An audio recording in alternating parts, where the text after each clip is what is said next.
Transcendentalism by Joy Atkins, English 251.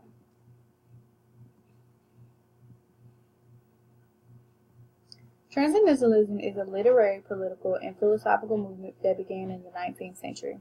The founding father and face of this movement was Ralph Waldo Emerson. He was also accompanied by the help of very important writers such as Margaret Fuller, Henry David Thoreau, and George Ripley, just to name a few. The movement first began as a group known as the Transcendental Club. The very first meeting was in Cambridge, Massachusetts at George Ripley's house, and during these meetings they would discuss their ideas about society and life at this time. Many of the Transcendentalist beliefs reflected those of early Romantics, except how they wanted to affect the world. Transcendentalists wanted to bring about change both globally and personally.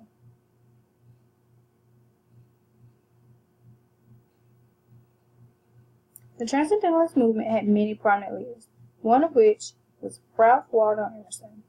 He was born May 25, 1803, and died April 27, 1882. Initially, he was a minister, but later became a writer and philosopher. Emerson was the face and founding father of the Transcendentalist movement, where he encouraged people to have a connection with nature and the idea of individualism. He emphasizes on these ideas in his essays Self-Reliance in Nature. In Self-Reliance, he discusses the need for everyone to avoid conforming to society and following their own instincts and beliefs. In his essay Nature, Emerson expresses how one cannot fully understand the true meaning of nature until they enjoy it in solitude. It is at this moment where man can become one with nature and a divine power.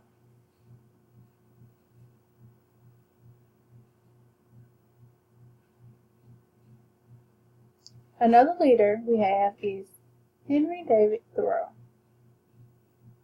Thoreau became involved with the Transcendentalists early because of his inspiration from Emerson's work. Born July 12, 1817, died May 6, 1862, is known as a philosopher, writer, and historian. Thoreau wanted to live the Transcendentalist life to the fullest, so he isolated himself in the woods for 2 years, 2 months, and 2 days. His intention was to leave material things behind and become one with nature. He wrote about this experience in his essay titled Walden. And now we have Margaret Fuller, who played a big role in this movement. Born May 23, 1810, and died July 19, 1850.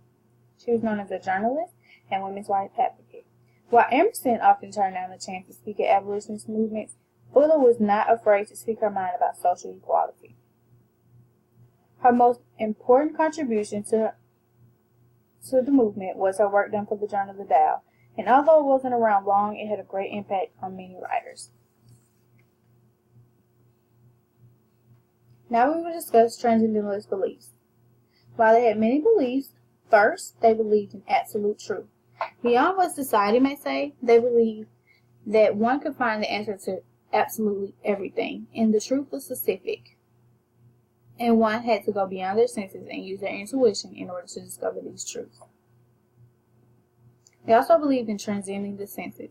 This simply means to go beyond the limits of your 5 senses. And like I said previously, Transcendentalists believed that they could find any answer, but one had to go beyond the surface and interpret the signs of nature and turn them into spiritual truths.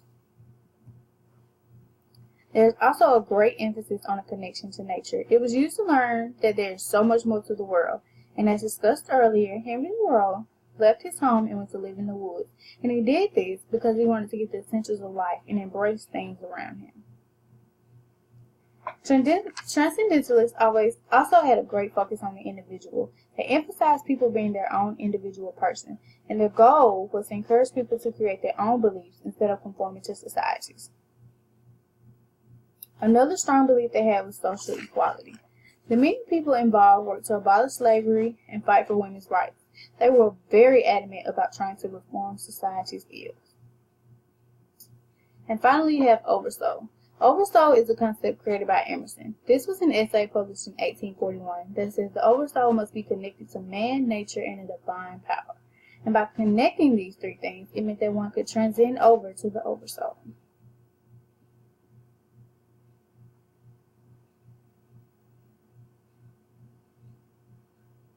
And finally, you have the Transcendentalist philosophies. They had many philosophies along with their beliefs. First, you have the recurring theme of nature. Nature had a connection to knowledge, and the closer one got with nature, the more pure and smart they became. They also relied on their intellect. They would combine what they felt and what they knew, and this would make up their intuition. And for Transcendentalists, this was the highest power of the soul. They also focused on being in the now, and the now is known as God, nature, and humanity being one, and there was a great focus on having a balance and being in tune with the three. Transcendentalists also believed that they had the perfect plan for society. They believed themselves to be the intellects with the perfect plan, and they thought that with their new way of thinking, they could bring about great change. And this concludes my presentation. This is a background on Transcendentalists. Thank you.